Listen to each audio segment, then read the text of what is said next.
오늘 말씀에 못 따라합니다. 견고한 믿음을 세우는, 우리 확신을 가지고 큰 목소리로 한번 해볼까요? 견고한 믿음을 세우는 네 가지 동사. 예, 견고한 믿음을 세우는 네 가지 동사라는 제목으로 함께 말씀의 은혜를 나누겠습니다. 주보에 보시면 부활절 제2주 이렇게 이야기를 합니다. 오늘 본문은 이제 예수님께서 십자가에 달려 죽으시고 무덤에 들어가셨습니다. 안식 후 첫날 예수님의 무덤을 찾은 그 여인들이 예수님의 무덤으로 달려가는데요, 그 주님을 보기 위해서, 그 시신을 보기 위해서. 무덤 문이 열려 있고 그 무덤에 들어가 보니까 예수님이 계시지 않는 거예요. 왜 안 계세요? 당연하죠. 예수님 죽음을 이기시고 부활하시고 사셨기 때문에 무덤에 계시지 않는 겁니다. 주님을 만나지 못하고 대신 누굴 만나냐? 천사를 만나는데요, 천사가 오늘 네 가지를 이야기합니다. 동사. 오늘 말씀의 제목처럼 네 가지 명령어를 이야기하는데요, 오라, 그 다음에 보라, 그 다음에 가라, 말하라. 이 네 가지를 이야기합니다. 저는 이 천사가 말한, 여인들에게 말한 이 네 가지 동사가 우리 신앙생활의 가장 기본이고요, 또 우리의 신앙을 세우는 견고한 기둥이 된다고 생각을 합니다. 여러분, 오늘 말씀을 통해서 우리가 이제 부활절을 보내고요, 부활절 제2주에 이런 하나님의 은혜와 능력을 경험하시기를 간절히 축복합니다. 자, 우리가 부활절을 지내면서 느끼는 게 있죠. 기독교의 생명은 부활입니다. 또 기독교의 핵심은 부활이에요. 그래서 부활이 없으면 기독교는 의미가 없고요, 무너집니다. 이 세상에 존재할 수 없어요. 근데 우리가 이 부활절을 딱 한 주만 기념을 합니다. 물론 여러분, 우리가 주일을 드린다는 의미가 뭐냐? 부활의 주님을 기념하고 찬양하고 예배하는 것이지만, 한번 보세요. 오늘 말씀에도 보니까 안식 후 첫날이 되려는 새벽에, 안식일이 지나고, 주님 부활 전에는요 안식일이 중요했습니다. 토요일, 지금으로 말하면 지금도 유대인들은 토요일 날 안식일을 지키고 있죠, 그죠? 이 주님이 부활하시기 전에는 이 안식일이 토요일이 중요했는데, 안식 후 첫날, 우리로 말하면 지금 주일이죠. 이 주일, 부활하신 주님을 만나기 위해서 뭐 상상도 못했습니다. 지금 이 당시 여인들은 그냥 예수님의 그 시신에 향품을 바르고 그 예수님의 시신을 돌보기 위해서 간 거죠. 그러니까 어쨌든 이 안식 후 첫날 예수님이 부활하셨기 때문에 우리 기독교는 안식일이 아니라 부활 이후에 주일을 거룩하게 지키는 겁니다. 그러니까 우리는 매주 이 예배드리는 이 의미가 뭐예요? 부활의 주님을 찬송하고요, 부활의 능력을 경험하고요, 우리도 부활할 것을 믿고 주님을 찬양하는 겁니다. 그런데 여러분, 이 부활의 의미를 우리가 잘 생각하지를 못해요. 어느 목사님 설교를 들어보니까요, 어느 교수님의 책을 인용을 하면서 이런 말을 하더라고요. 유감, 부활절 홀대, 부활절이 홀대받는다. 기독교의 핵심, 교회의 핵심이 바로 부활인데 부활절이 홀대받고 있다, 이렇게 얘기합니다. 40대 1 들어보셨죠, 그죠? 이거 여러분 무슨 축구 경기하는 게 아니라, 농구 경기가 아니라 40대 1, 이것을 사순절과 부활절을 비교하는 숫자이다. 우리는 40일 동안 예수 그리스도의 고난을 기리고 묵상합니다. 그러나 부활절에 할애된 시간은 고작 하루에 불과합니다. 우리가 부활절 이전에 사순절, 그 40일을 기념을 하고요, 절제하기도 하고 금식하기도 하고 기도도 우리가 하죠. 십자가를 묵상하죠. 근데 정작 예수 부활, 주님이 부활하셨던 이 부활절, 우리 믿음의 핵심인 이 부활을 경험하는 것은 우리가 한 주나 두 주밖에 되지 않는다라는 겁니다. 저는 공감이 되더라고요. 찬양을 봐도요, 십자가의 은혜, 십자가의 고난, 십자가의 사랑, 이런 찬양은 참 많아요. 근데 여러분, 우리가 찬송가를 찾아봐도 부활절 찬양은 별로 그렇게 많지가 않다는 거예요. 그래서 우리에게 중요한 것은 뭐냐? 여러분, 이 부활이 참 중요합니다. 초대교회 핵심은 바로 이 부활신앙이었어요. 이 부활의 감격과 이 부활의 능력을 가지고요, 제자들도 180도 바뀌고요. 그 약했던 믿음의 우리 조상들이요, 믿음의 선배들이 과감하게 이 부활의 능력을 경험하고 난 다음에요, 자기 목숨을 순교의 제물로 드릴 수 있었던 그 능력이 바로 뭐다? 바로 부활의 능력입니다. 그러니까 사도 바울이 이 부활에 대해서 이야기하면서, 우리가 지난주에 부활절 설교 때 나눴죠, 그죠? 만일 부활이 없다면, 6번이라고 부활이 없다면, 부활이 없다면, 부활이 없다면, 그러면서 우리의 모습을, 부활이 없다면 우리 어떤 존재다? 첫 번째는 우리 믿음이 헛것이다. 여러분 뭘 믿는 거예요? 예수 부활. 그리고 그 주님에 의해서 나도 부활할 것을 믿는 거죠. 이것 빠지면은 우리의 믿음은 헛것이라는 거예요. 두 번째는 뭐냐? 부활이 없다고 한다면 내가 전하고 증거하는 모든 것이 다 거짓말이라는 거예요. 거짓말. 세 번째는 만약에 예수 부활이 없다고 한다면 세상에서 가장 불쌍한 사람들이 바로 저와 여러분이라는 거예요. 왜요? 우리 여러분이 지금 헛된 일들을 하고 있는 거예요. 여러분 주일날 놀러 가지도 못하고, 어디 친구와의 관계, 형제와의 관계, 그것도 우리가 여러분 제 우선순위에서 제쳐놓고 제일 먼저 나와서 주님 앞에 예배 드리잖아요. 그죠? 왜 이럽니까? 만약에 예수 부활이 없다고 한다면 이게 뭔 의미가 있겠어요? 우리가 가장 불쌍하고요, 가장 손해보는 인생이지. 그래서 예수님께서도요, 스스로 뭐라고 말씀하냐? 나는 부활이요 생명이니 나를 믿는 자는 죽어도 살겠고 살아서 나를 믿는 자는 영원히 죽지 아니하리라. 그래서 마지막에 이것을 내가 믿느냐? 여러분 우리의 가장 중요한 믿음의 모습은 뭐다? 이것을 내가 믿느냐? 주님께서 우리에게 말씀하고 지금도 저와 여러분에게 도전하고 계십니다. 나는 부활이요 생명이다. 무엇을 믿어요? 살아서 우리가 주를 믿고, 여러분 죽어도 살고 살아도 영원히 사는 것이 바로 우리 인생의 부활의 신앙에 가진 우리의 모습이라는 겁니다. 자, 이제 오늘 말씀 보니까요, 부활의 주님은 못 만났어요. 여인들이 나중에 만나죠, 그죠? 예수께서 만나주시는데 천사가 이 여인들을 향해서 아까 말씀드린 것처럼 4가지 단어를 이야기합니다. 명령하여 와라, 와서 봐. 주님은 부활하셨기 때문에, 죽음을 이기시고 부활하셨기 때문에 지금 이 부덤에 없어. 그 다음에 너희들은 가라. 그 다음에 가서 예수님의 부활하심을 증거하라, 말하라. 여러분 우리 신앙은 이 4기둥이 분명해야 돼요. 첫 번째, 주님 앞에 나아가야 됩니다. 오라 부르실 때. 그 다음에 믿음은 가서 그냥 무작정 앉아있는 거 아니에요. 보는 거예요. 체험이 있어야 돼요. 체험이 있어야 돼요. 그 다음에 우리가 보고 들은 것을, 체험하고 난 것을 가서 증거해야 된다는 겁니다. 영어로 말하면 come, 그 다음에 see, 봐라, 그 다음에 go and tell. 신앙의 4가지 중요한 동사입니다. 여러분 이 말씀을 통해서 우리 삶의 견고한 믿음, 견고한 부활의 능력을 경험하시는 우리 모두 되시기를 축복합니다. 첫 번째 한번 따라합니다. 오라.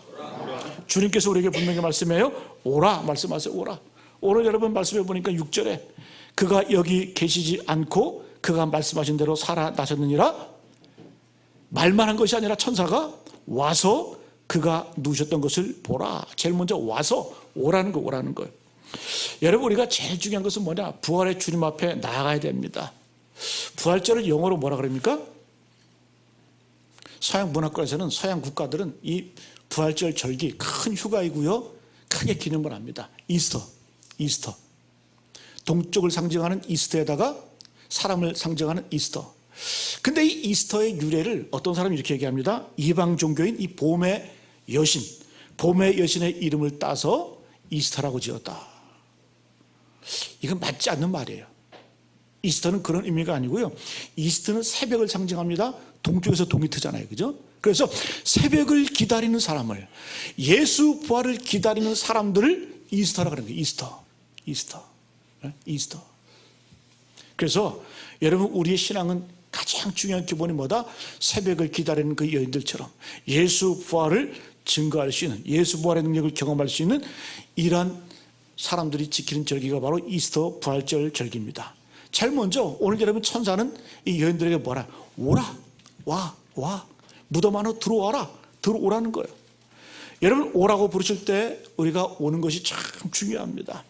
요한복음 6장 44절 말씀 보니까 나를 보내신 아버지께서 이끌지 아니하시면 아무도 내게 올 수 없으니 오는 그를 내가 마지막 날에 다시 살리리라.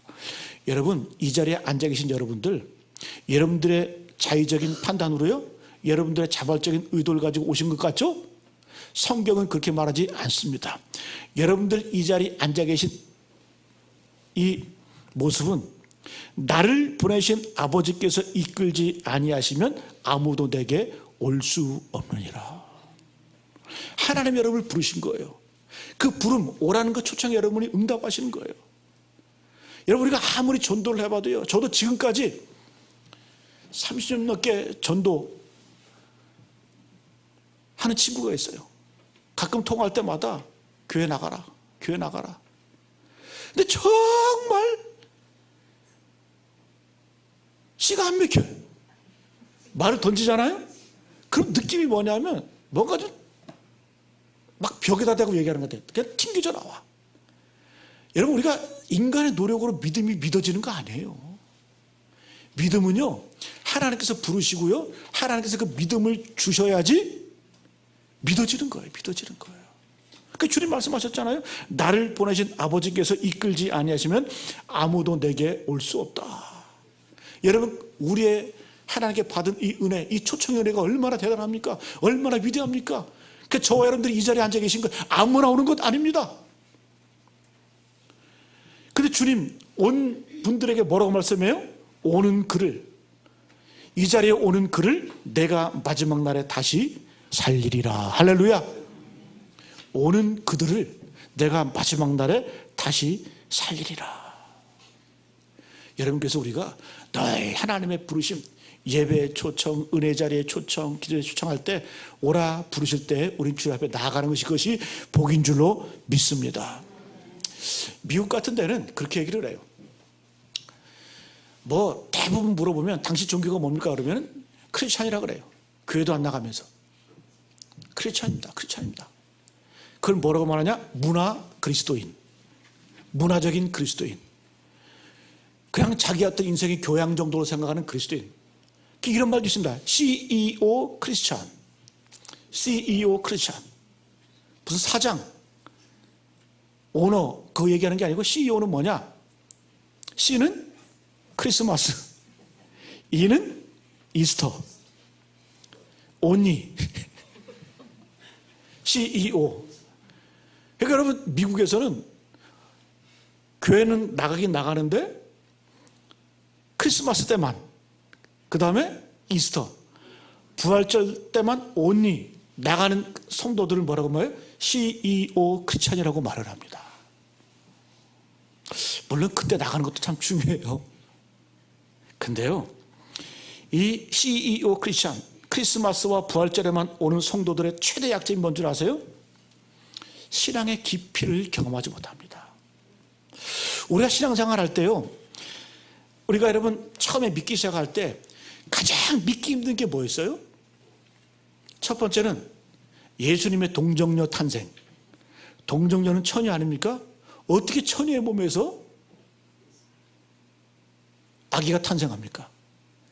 크리스마스 때 오면 누가 늘 얘기하잖아요. 동정녀 탄생 예수 얘기하잖아요. 또 부활절, 죽은 자가 살아났다. 여러분, 인생에서 가장 큰 기적, 우리가 상상할 수 없는 그런 게 뭐예요? 죽은 자가 살아나는 거 아닙니까? 예?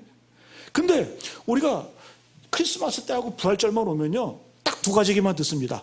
동정녀 탄생과 죽은 사람의 부활. 정말 믿기 힘든 이야기를 1년에 2번 올 때 들으니 믿음이 자라겠어요? 안 자라겠어요? 맨날 긴가민가한 거지. 아니, 저 말이 진짜야? 저 말이 사실이야? 여러분, 주님이 오라 부르실 때 매일 와서요, 듣고 믿고 깨닫고. 그래서 여러분, 무슨 이야기하면 신앙은 보통 때 평소에 지속적으로 와서 하나님의 말씀을 듣고요, 믿음이 쌓여갈 때 여러분, 그 믿음이 강력한 겁니다. 여러분, 늘 주님께서 오라 부르실 때 늘 그 초청에 응답하시기를 축복합니다. 여러분, 그래요. 전부 다 신앙의 기본은 뭐냐? 오라, 오라. 그래서 지금도 유대인들은, 이스라엘 백성들은요, 자녀들을 가장 먼저 훈련시키는 게 뭐냐 하면은 오라, 이 훈련을 가장 먼저 시킵니다. 안식일이 되면 철저하게 부모님들이 애들 손을 붙들고요, 그 까마귀 때 몰려가는 것 같아.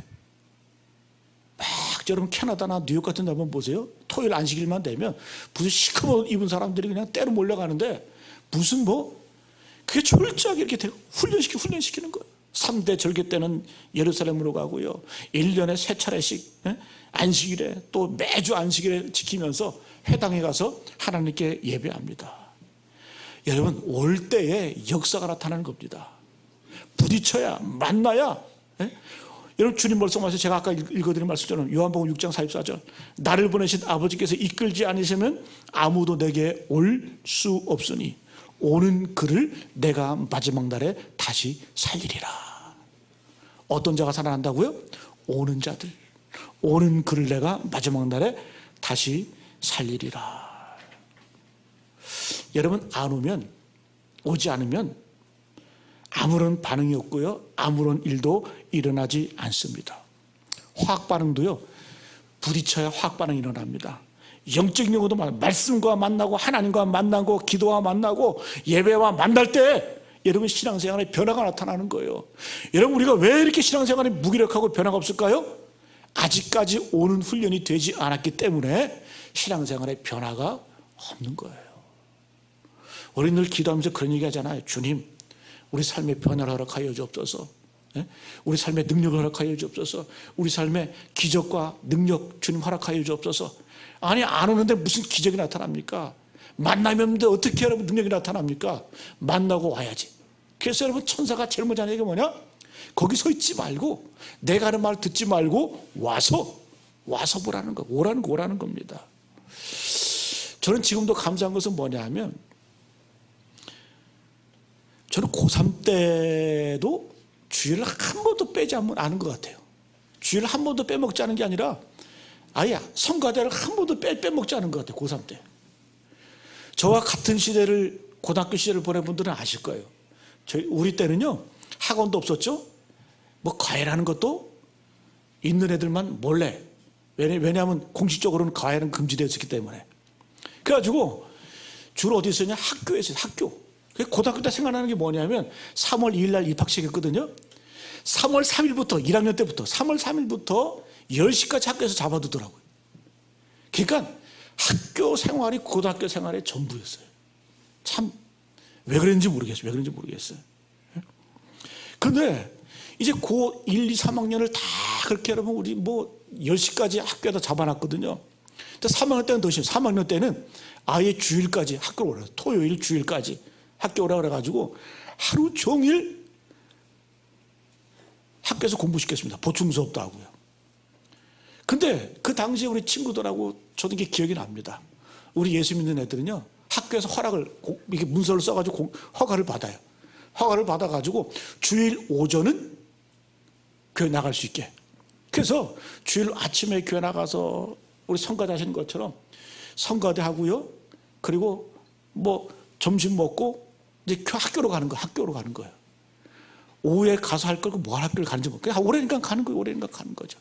근데 그게 무슨 훈련이냐면요, 정말 고등학교 3학년이 됐든 뭐가 됐든 이 주일 성수하는 것에 대해서는 아예 그냥 몸에 밴 거예요.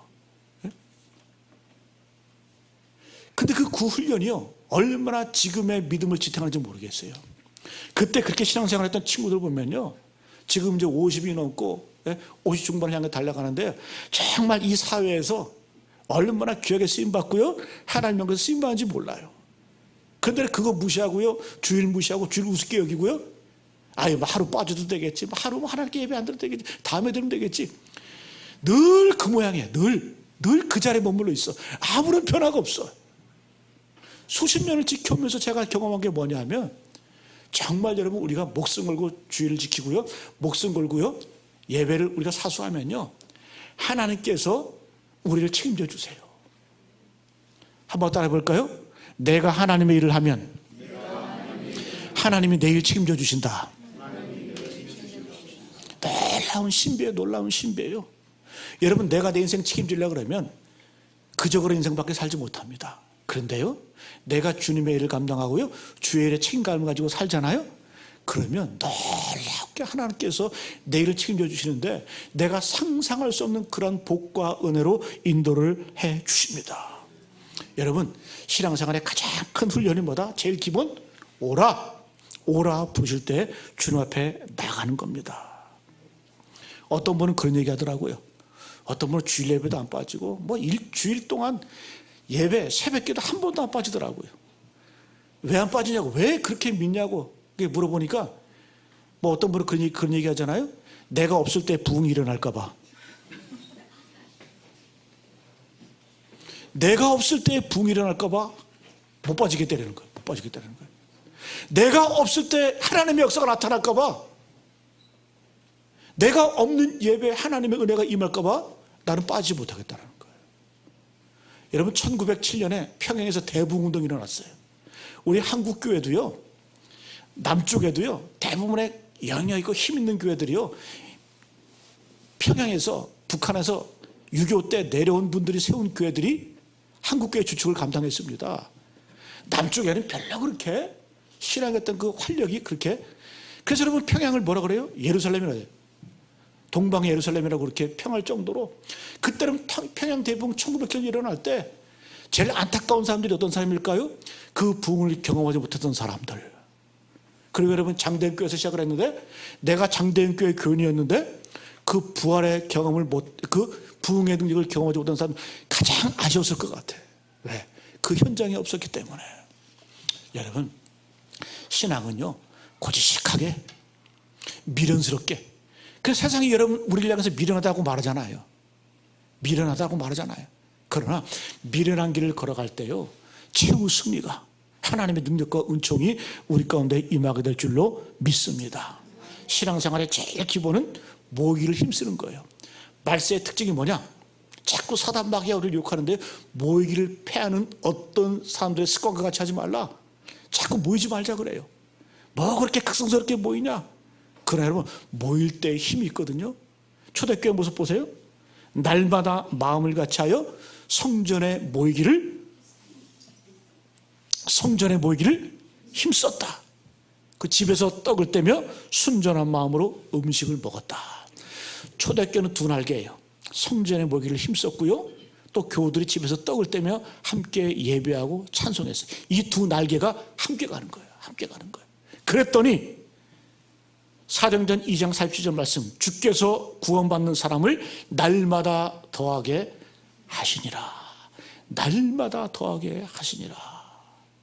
여러분, 주님의 초청 앞에 오지 않으면요, 아무 일도 일어나지 않아요.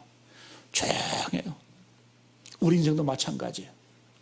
여러분, 오라. 그 다음에 따라합니다. 두 번째, 보라. 크게 한번요. 보라.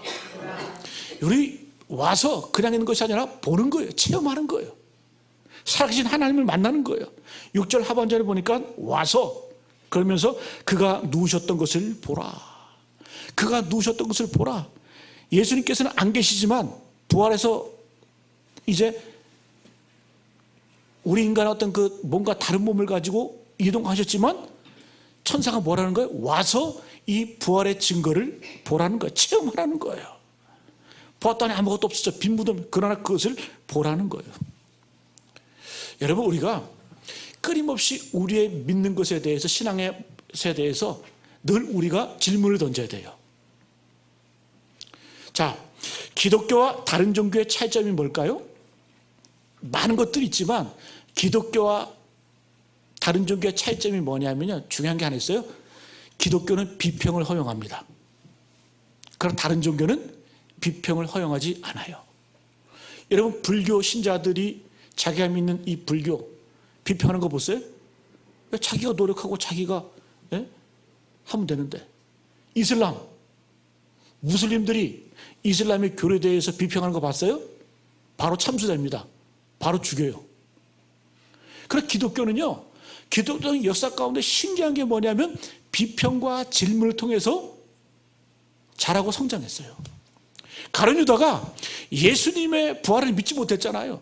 어떻게 죽은 자가 살아나냐? 가룟 유다가 아니라 그 도마가 예수님의 부활을 믿지 못했던 거예요. 예수님이 부활했다고 막 여인들이 와서 증거를 하는데 나 도저히 못 믿겠다. 예수님께서 분명히 그 생전에 계실 때에도 내가 부활할 것을 얘기하시지만 나는 도저히 죽은 자의 부활을 믿지 못하겠다.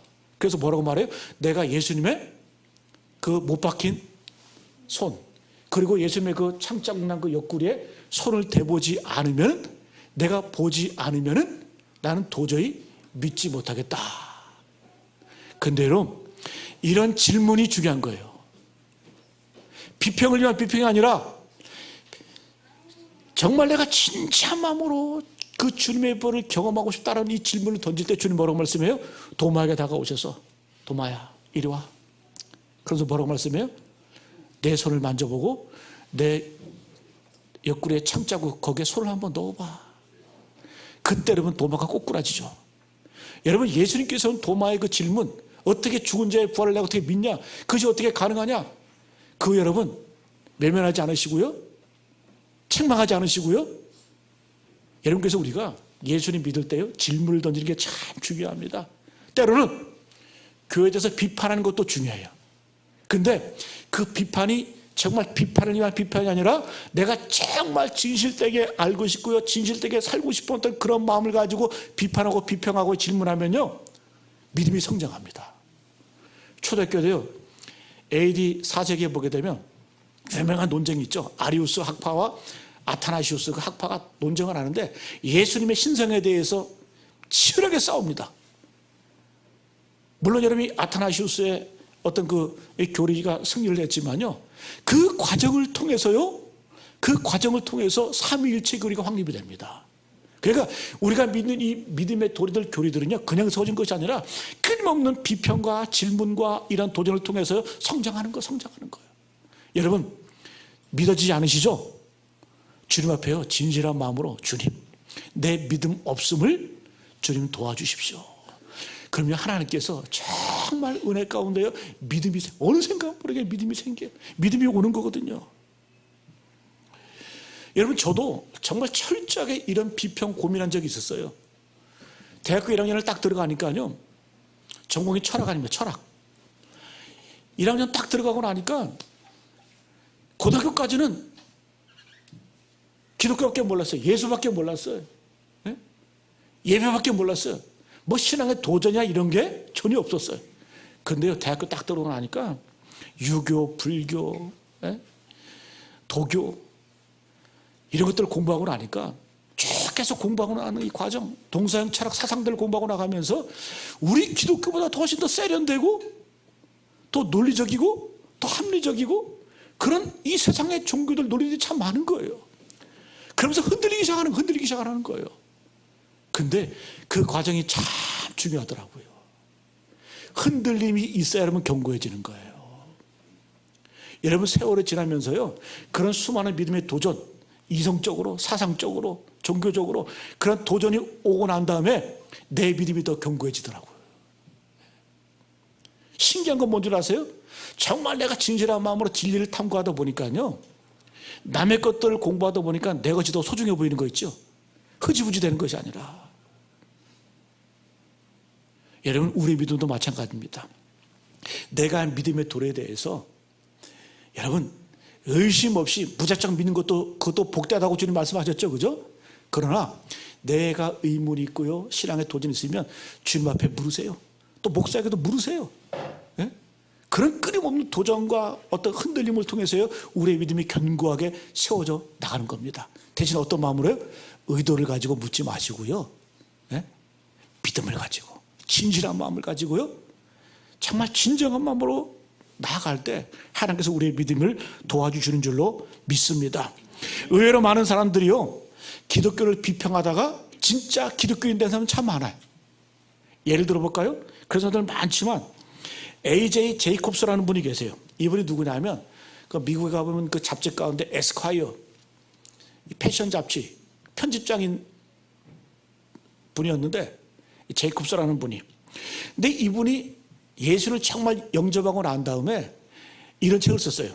미친 척하고 성경 말씀대로 살아본 1년. 예?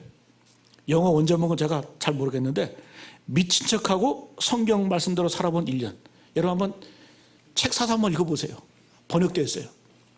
그러니까 이 사람이 하나님이 살아계신가? 긴가민가 한 거예요. 그러니까 내가 한번 미친 척하고 한번 1년 동안만 하나님 말씀대로 한번 살아보자.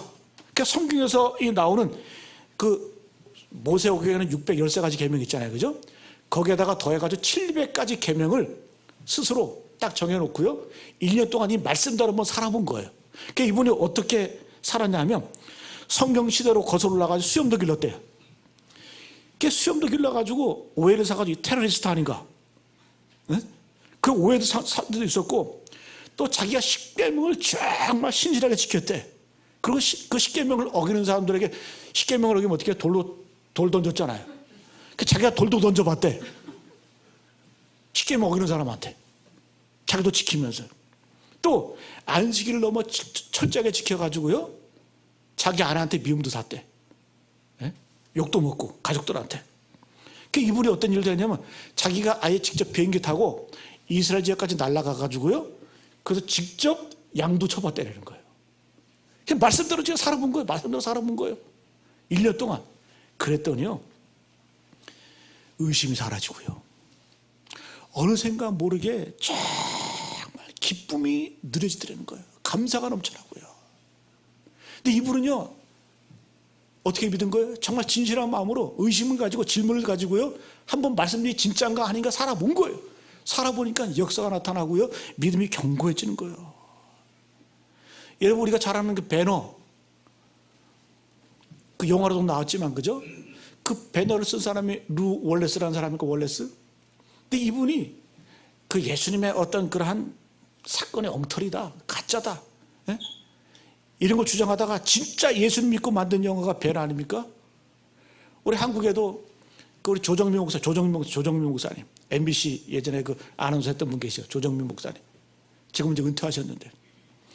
그 조정민 목사님이 미국에서 생활할 때 아니 자기 아내가 매일 새벽기를 나가더라는 거예요. 그래가지고 뭐 욕도 해보고 핍박도 해보고 해봤는데 도대체 저 사람이 뭐 때문에 새벽 4개에 나가서 뭘 할까? 자기가 연구하다가 이분 조정민 목사님 자기 얘기 그 연구하다가 예수 믿고 목사가 된 거예요. 목사가 된 거예요. 여러분 기독교는 비평을 허용합니다. 기독교는요 기꺼이 내 믿음에 믿는 도에 대해서 질문하기를 원하세요. 주님께서 다 받아주시고요. 우리가 믿음이 없음을 주님 앞에 가지고 나가면 하나님께서 믿음을 주십니다. 할렐루야. 와서 보라. 그 다음에 마지막 한번 따릅니다. 세 번째 한번 따릅니다. 가라. 우리 7절 같이 한번 볼까요? 7절 말씀. 7절 말씀 시작. 또 빨리 가서 그의 제자들에게 이르되 그가 죽은 자 가운데서 살아나셨고 너희보다 먼저 갈릴리로 가시나니 거기서 너희가 배우리라 하라. 보라 내가 너에게 일렀느니라 하거늘. 7절에 보니까 또 빨리 가서 니들이 와서 본 것을 이제 어떻게 하라? 빨리 가서 전하라는 거예요. 근데 주님께서 뭐라고 말씀하셨다? 갈릴리로 가라 이렇게 말씀하셨다. 천사가 갈릴리로 가라. 갈릴리는 어떤 장소입니까? 왜 예루살렘이 아니에요? 갈릴리는요 예수님과 제자들이 처음 만난 곳, 첫사랑이 묻었던 곳, 끈끈한 정이 있고 눈물이 있던 곳이 바로 갈릴리예요. 그 촌동네 갈릴리로 가라. 이 말은 뭘까요?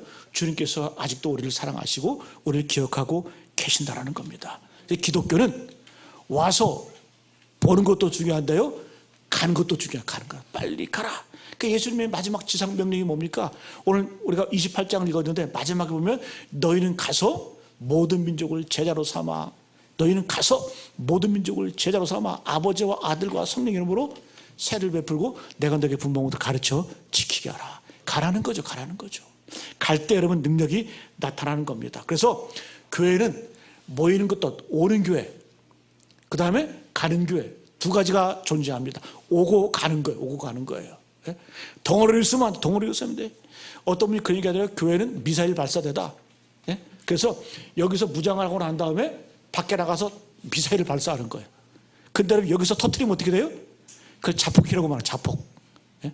교회는 그런 곳이 아니라 여기서 와서 보고 들은 것을 체험하고 난 다음에 가서 미사일처럼 세상에 나가서 직장에 나가서 학교에 나가서요 가정에 나가서 쏘는 거예요. 믿음의 미사일을 쏘는 거예요. 여기서 남아있으면 덩어리를 쓰면 안 돼요. 덩어리는 능력이 없습니다. 주님께서 이렇게 말씀하셔서 너희는 세상에 소금 덩어리니 이렇게 말씀하지 않으시고요. 너희는 세상에 소금이니 녹아져 내려야 소금의 역할을 감당하는 거예요. 여러분 덩어리는 다 안 좋아요. 덩어리가 좋은 게 뭐가 있어요? 소금 덩어리 안 좋죠?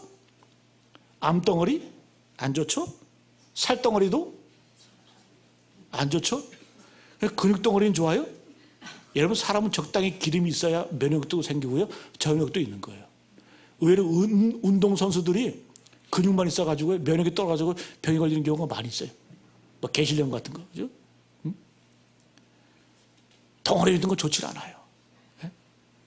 녹아져 내려야 된다는 거예요.